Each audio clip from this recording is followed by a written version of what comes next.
Welcome to our channel. Today we how to register your Aetna member portal at Aetna.com, enrollment guide step by step clearly. To register your Aetna member portal, begin by opening your web browser.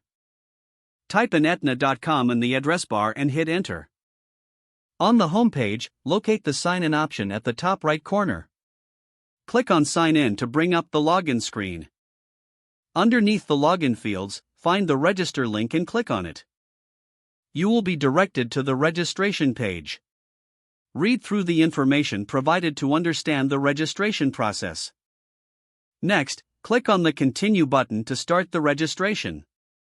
Enter your personal information as prompted. This typically includes your name, date of birth, and Aetna member ID number. Make sure to double-check all the information for accuracy. After filling in the required fields, click the Continue button. You may now be asked to provide additional information, such as your contact details. Fill in your email address and phone number, then click Continue. Create a username and password for your account. Make sure your password meets the specified security requirements. Once you've created your username and password, click Continue. Review the information you have entered. If everything looks correct, click on the Submit button to finalize your registration.